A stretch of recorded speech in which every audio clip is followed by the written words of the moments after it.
Okay. Welcome to Catalytic Conversations. I'm Wendy Dickinson with Ascend Coaching Solutions. I'm a business coach who works with clients at the intersection of life and business. Today, we have a really great conversation lined up for you guys. Karen Larson of HR Tabs and Deb Willis of PPG Solutions are joining me in talking with Will and Rob Norman of Norman Company, Inc. in Richmond, Virginia. Norman Company, Inc. are general contractors, and they are considered essential workers. And during this time of COVID, when there's been so much bad news, we actually thought it would be great to get together with these guys because not only are they up and running, but they have put in place policies and procedures to keep everybody safe.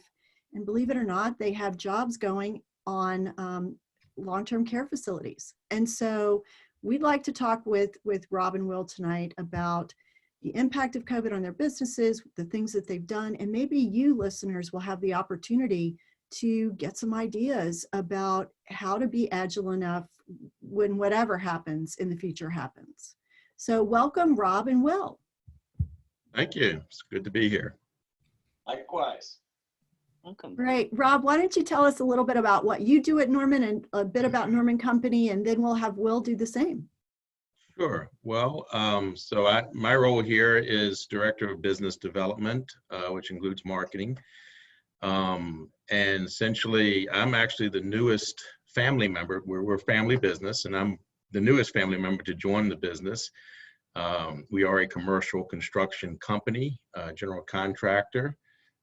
We've been in business in the Richmond area for over 22 years now. And we build a lot of different kinds of things, a lot of different kinds of buildings, and we do renovation work as well. And, we specialize in, well, I shouldn't say specialize, but a lot of our work is done in the healthcare industry, as well as we do a lot of municipal work. We do a lot of religious buildings, churches, and we've done historic type work. So we do a lot of different kinds of building projects. I've joined this company last year after spending a long time in the corporate world. So it's good to be working in the family business. Oh, that's great. Thanks, Rob. Will, tell us about what you do at Norman Company. Yeah, absolutely. Currently, I am the Vice President of Construction, which is basically just means that I focus on once we get work, once we get together, my real focus is to safely put together a plan to execute said work and to manage the general construction process. Like Rob said, just to harp back on some of the things Rob said, it is fun. We're family. We do like to point out some little idiosyncrasies. Rob he has been a Norman a lot longer than I have, but he is the newest Norman to Norman Company. But again, he's a great fit. We're very glad to have him on board. People like Rob, he really helps bridge the gap between the construction personnel, such as myself, and the general populace. Oh, that's great. Well, thank you both so much for being with us tonight. I really appreciate it. It's a pleasure. Well, let's jump into our conversation. Karen, why don't you start us off? Yeah, I'd like to do that. And for either one of you, I'm not sure. I guess we can start off with Rob. I'm interested to find out what impact that this COVID pandemic has had on your business. Well, I think this has been an unusual time for us and for everyone that's been navigating through this experience. Yeah. The impact on us, I think, has been varied. It's really been more of a mix in terms of from a financial standpoint. We've had some projects that have been impacted in terms of their start times. We had one big project that we expected to start here in the second quarter that was delayed because of funding issues with funds being tied up in the stock market and that sort of thing. The drop in the stock market has certainly had an impact on companies that are relying on those funds for building projects. So in that regard, we have had some project delays or startups. On the other hand, though, we've had two projects that have started up in the middle of all of this. So it's and in that same time, we've actually hired 2 additional staff when companies are laying off and there's been a lot of unemployment. So it's really been mixed for us. I think being in the commercial construction industry, it's an industry that fortunately for us, it has not been impacted as much as, say, the service industry or other industries that have a lot of direct contact with the general public. And so, but at the same time, we've had to make a lot of changes in terms of, how we do business and, the impact in terms of the procedures and the protocols and the safety measures that we've taken on our job sites and things of that nature. One of the first things we did when we realized that this was becoming a crisis and a not just national, but a global issue. Right. One of the first things we did was we actually put together an action plan that outlined, our response and included all kinds of things with that. Some of them were educational in the sense of a fact sheet and guidelines that we put together for employees so that we made sure that they understood what was going on, what the impact was, things that they could do to protect themselves and for their own safety.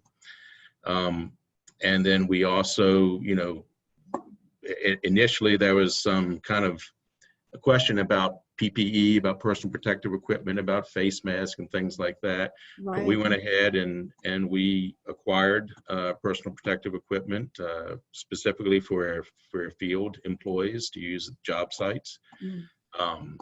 We even came to a point where we realized that we might need more face masks than were available. So we actually bought a 3D printer and started making our own face masks. That's That's brilliant. For the field employees and for ourselves and for the office staff as well. So yeah, what Will just said, we actually sent some to the frontline healthcare workers as well. We had additional supplies, and we wanted to make sure that some of the frontline healthcare workers, actually family members that work in that area in different parts, not just here in Richmond, but in Florida and elsewhere. So we provided supplies to them as well. But really, it's just, we took a lot of different measures in that regard. And, so how we work has been, I think, the biggest impact, having a lot more meetings like this, these virtual, online web-based meetings. We started having a lot more of those within the office and also with their clients and, and outside of the office as well. So, so those are some of the things I've seen. Did you also have part of the workforce that had to go remote as well? And you've also hired some people, which is unusual in this pandemic time. Most have been laying off or furloughing rather than hiring. So tell us a little bit about that.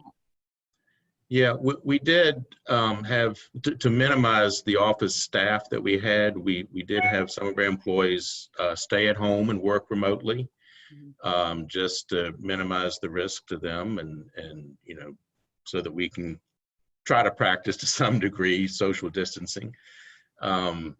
And as far as our job sites, a lot of, our employees there in the field, and actually I should let Will talk about this more. I mean, Will is, in really his role is project management and managing the folks in the field. And so, when it comes to our job sites, we did a lot of things there to make sure that our employees were safe and protected. So, Will, you want to? I was very curious about that too. So I'm glad you brought that up, Rob, and I'm anxious to hear what you have to say, Will. Being that I am very involved in the healthcare community and work with many facilities, in addition to working with their healthcare benefits, I also help them get the first line people. I'm very familiar with some of the challenges that they are having. So I love the fact that you all, I hear you focusing on doing some renovations on some of the healthcare facilities. Has that created any kind of extra fear or any kind of extra concern for your staff?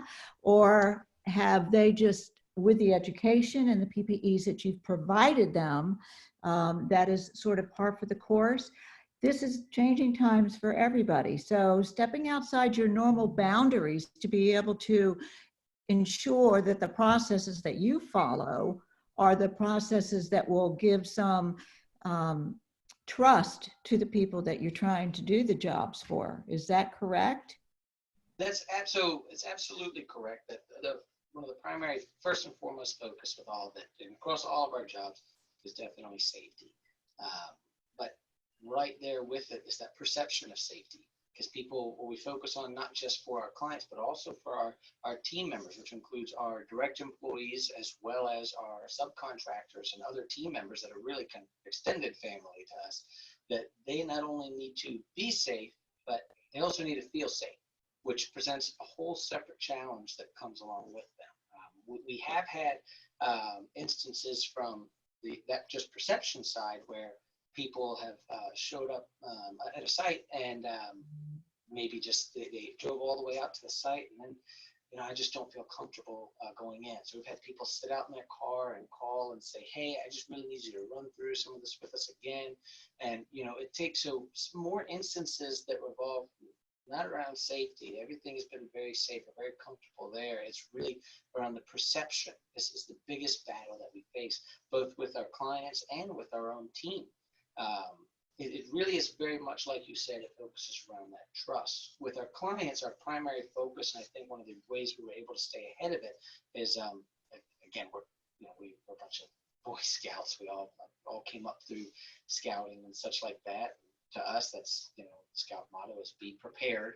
So we're always, when we saw this kind of coming, we said, let's be out in front of it. Let's be proactive, because such a large percentage of our work takes place in healthcare and retirement communities, specifically high risk areas.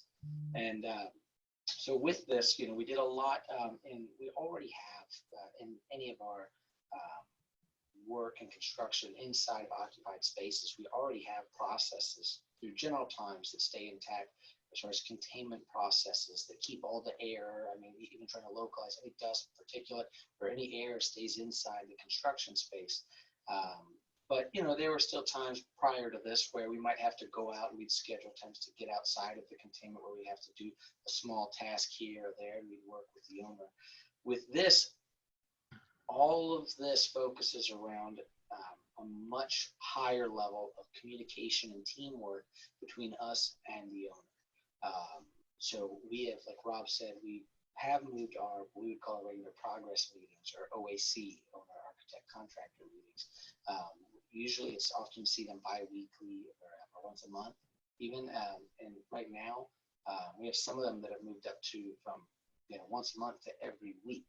And the meetings are shorter. There's less to talk about because we just saw each other, so to speak. But it's just all in an effort to have that immediate and constant open communication, to constantly check on our increased containment protocols, on the additional construction accesses, the isolated pathways and accesses that give our construction teams direct access from the outside into our construction spaces without having any contact with staff or residents, the screening procedures that we've implemented across all of our sites.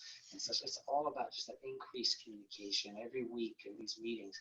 First and foremost, the first question that we ask is, before we talk about schedule, before we talk about any costs, how is everything doing from a containment and safety and access protocol? Is everything okay? Has anyone noticed any instances? Does everyone still feel okay? Do we make any changes? Is everything working great with your processes? So really, we focus on communication and trust. Something that really resonates with what you said, and I know that the other ladies would like to ask you as well some questions, but the fact that you are locally owned, that you are a family-owned business, you are familiar with the community. So you feel like you are part of that community and you take ownership in what's going to happen. The hot spots are these healthcare facilities and many of the churches where they have to be concerned about large gatherings. So knowing that you have these protocols in place gives a level of confidence. Certainly to me, as somebody in the community, knowing that you have implemented these things, you are proactive, be prepared, absolutely. How anybody could be prepared for something like this is still paramount. But Cub Scout motto was do your best. and do your best and expect the unexpected. But I feel very, very pleased with the things that you've said about the protocols that you put in place to be able to make sure that the safety procedures are taken care of. So thank you for that. You know, Deb, I think it's so interesting that you picked up on that, because the other side of it, which it resonated with me that Will mentioned in the beginning, was that separate, challenge of the perception of safety. So I really admire that you guys have the protocols and you even took the initiative to buy the 3D printer. I mean, that just blows me away. Yeah. I also want to comment though on how, I would say it's definitely a best practice to recognize that distinction and that perception of safety versus actually the safety protocol. So Will, how did you pick up on that? Was that something you learned as you went through this thing, or was that something that you'd had an experience with somewhere else and so you were prepared for that too? Well, I mean, I think, in just general human nature, right? Everyone perceives things differently, and perception is a reality. Right. It definitely very much did present itself very quickly when, like we said, we had, procedures that were in place that we had discussed even with our local health department on more than one occasion. And Point. these communities are also directly very involved, with their local health departments being high risk and such like that. So there's open communication between, really, that goes from one party to another. I mean, so with that, we were very confident in the procedures and protocols that we have in place. We're really a step above even what should be required, because our general, as far as the actual safety, our general focus on these procedures was, if we should be at level 4, we're going to be 4.5. Oh, If that's we awesome. recommend going to 6, we're going to go to 6.5, because we overkill. I'm a fan of overkill when it comes to safety and such. But even though we were confident in the actual safety of our team members and of our residents and staff members, we still noticed that we still found issues and problems that presented themselves where, we were confident in the safety of the team members, but if they didn't perceive that, they still weren't able to come to the site. If they weren't comfortable with the safety of their employees, they're not going to send people out there. And if they don't send people out there, then our clients are stuck with something that's half finished. And right now, more than ever, in a lot of these spaces, there are beds down, and they need these beds available in case something bad, knock on wood, does happen in their community. So, it was production with what's happening right now. It's not just about, hey, business as usual, but they need these spaces. That's why we're there. So keeping people moving and that perception that it's safe was, became almost as important as the actual safety, just to make sure that they knew that they were safe. Absolutely. One of the things I'll add to that one of the measures that we were taking, I'm not sure Will had mentioned this, but was job site access. We would not allow anyone to come onto a job site until we had asked them a series of questions about, had they been in contact with anyone with COVID and things of that nature. And also that we did a temperature check. We had digital thermometers that we used that you point at their head, and we would get a digital temperature reading. And no one, whether it was a client, whether it was, a subcontractor, whether it's a vendor, or even employees. In fact, it's interesting story is that my brother David, who of course is the owner of the company and the president of the company, went out to one of our job sites. Wasn't a healthcare facility, but another job site. And before he was allowed access to the site, the superintendent on the job, who also happens to be a nephew, said, well, I can't let you in here until I ask you these questions and to take your temperature. so it was basically following it to the T. We really, took it very seriously, and, even to the point of having to take the temperature of our own presidents before we let them onto a job site. Absolutely. You know what, you guys, this is just like best practice all the way around. And for one thing, you guys are modeling transparency. I mean, you're communicating the information as quickly as you have it. And I don't know if you guys have seen this, but what I've read recently is that The vast majority of Americans trust the information that comes from their employer more than they do from any other source. So kudos to you on that. Yeah. Second praise is modeling that what's good at the bottom of the company is good for the top of the company, right? That incident you just shared, Rob. And Will, just really taking the time to even if a team member is sitting out in the parking lot, to take the call and to say, okay, let's walk through this, make sure you're good on what the protocol is. I mean, wow. So not only are your employees seeing that, but your subs are seeing that, your vendors are seeing that, your clients are seeing that, just all across the board. Everything about the Norman Company is consistent and transparent. Excellent point, Wendy. And that's so important too. The consistency is really the key. And coming back, you know, as businesses start to roll back and the lifts begin to happen, consistency is going to be job number one, and will also protect the company from liability as well. So, Of course, we all know that doesn't always happen, right?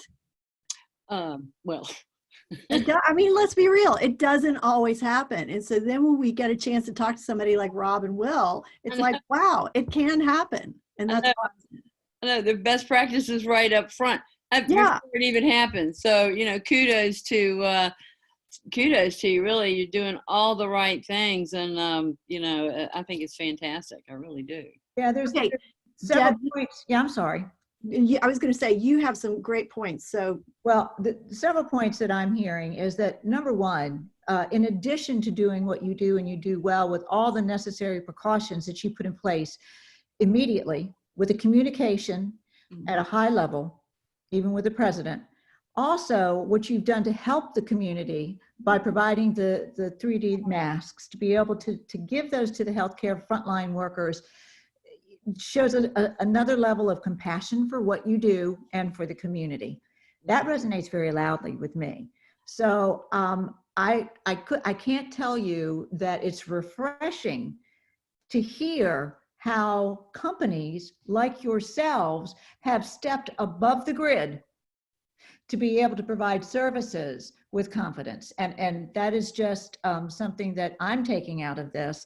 And I welcome the opportunity to share with other people the level of commitment that you have given from Norman Brothers Construction to help with building, remodeling, and helping our community and our healthcare workers. And I commend you. You all have been a great example of innovation, you know, in a really tough time. And you're a perfect example of the companies that I spoke of, and to many other people that, you know, I'm so proud of the American companies like yourself that have stepped up to the plate and really taken the bull by the horns and done things, you know, outside of the box. So. And Wendy, you know, I mean, I just love the panel right now. I'm just so excited. And I want to take it back to something that Karen said earlier, and that we don't want to let that go, that you have hired people. Yeah. Other people are losing business and potentially losing their business completely. You are hiring people. So you're regenerating that economic value to the community too. So I think that that's a real valuable thing that people need to hear, because everyone is struggling economically, but yet you're hiring new people, you're getting them vetted, and you're getting them at the worst of times to be able to create the best of times.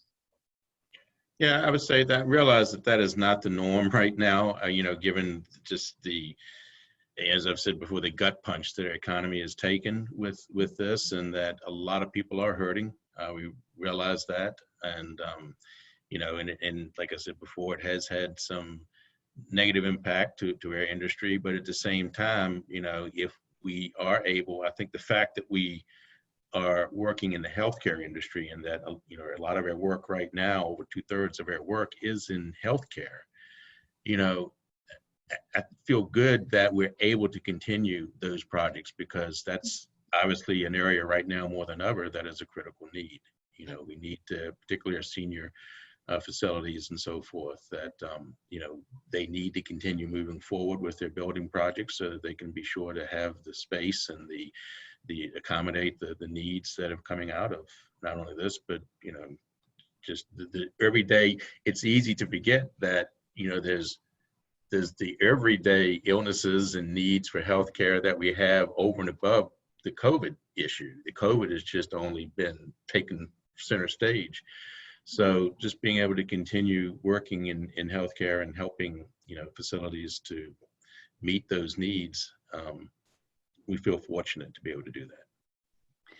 So folks, I can't believe this, but it's about time for us to end. And this has been a great discussion. I just wondered, Will, do you have any, I don't know, thoughts for business owners out there who are listening to this or watching this video? Do you have any thoughts that you'd like to share before we close out? Sure. I mean, again, so with all of this, you know, a lot of talks in here, a lot of our focus, right, has been on staying safe and productive. That, you know, the world is in a crazy place right now, but it has to keep spinning safely.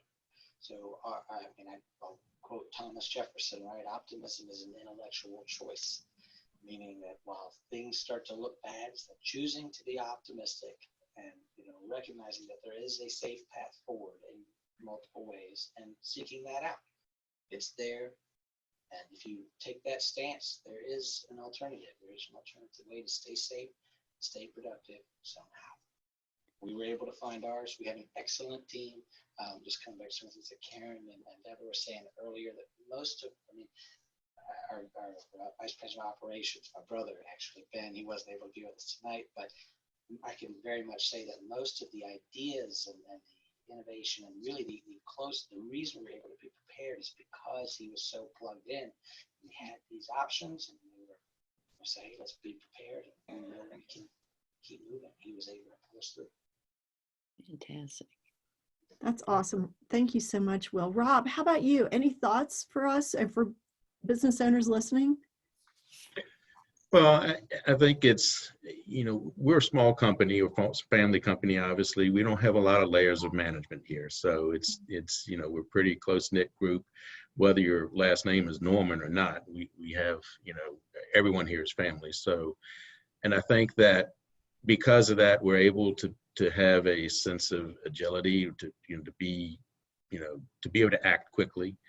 And, you know, Will was just talking about Ben, his brother, who it was instrumental in coming up with a lot of these ideas, and being plugged in, was able to connect us with, you know, with the 3D printer and with, you know, he does a lot of our supply and so forth. So was able to really just make a lot of things happen for us quickly. So it's a team effort. You know, it's not just people in the office, it's people in the field that are helping to keep us safe and keep our, you know, the workers safe. And I think, like Will said, that if you kind of have an underlying sense of what you are about as a company and what your purpose is and what your values are, it's easy to tackle problems like this. Or I shouldn't say easy, but it's a little bit easier to tackle problems like this, and to make sure that you come up with a plan and implement it, and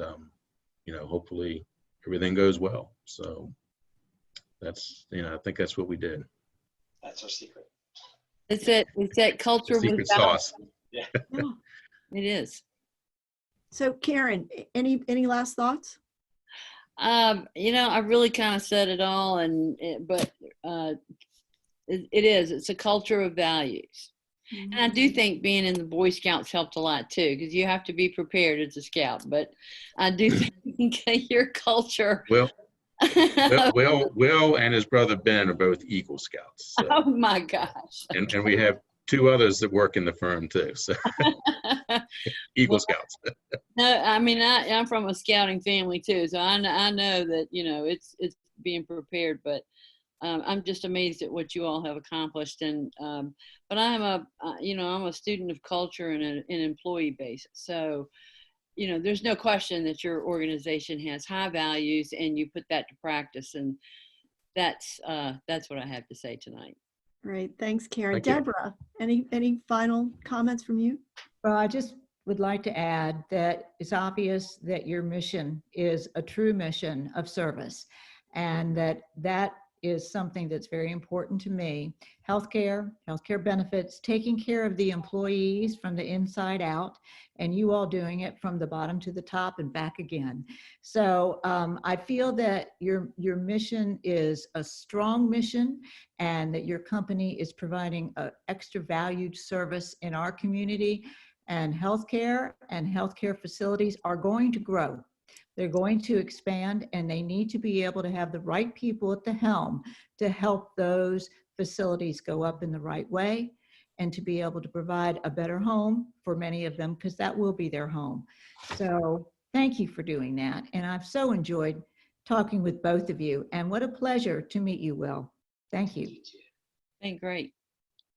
Well, thank you all so much. And it's been to me, it's also been a pleasure. I loved having this conversation with all of you, and I appreciate the opportunity.